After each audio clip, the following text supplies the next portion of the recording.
il y a une transformation des modalités d'intervention du juge, et plus précisément de la façon dont le juge se donne à voir, en quelque sorte, aux justiciables.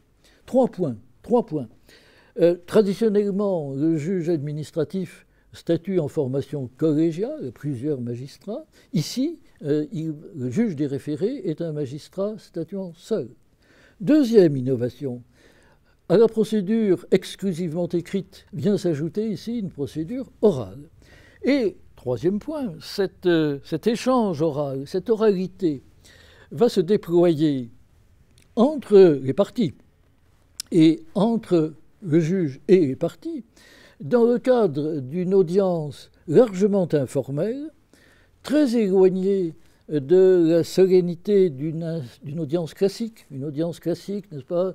Le juge est un peu isolé sur son estrade, séparé d'une certaine distance des justiciables et des avocats, alors que ici, dans cette audience telle que nous l'avons conçue, le juge et les parties sont assis côte à côte autour de la même table, ils échangent. En arrivant, il se serre la main, il se serre encore la main au moment de partir.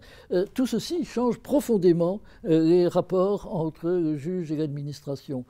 Cette dernière particularité, cette dernière innovation n'était pas, elle, prévue dans le texte de la loi de 2000, qui se bornait à dire qu'il y aurait une audience publique.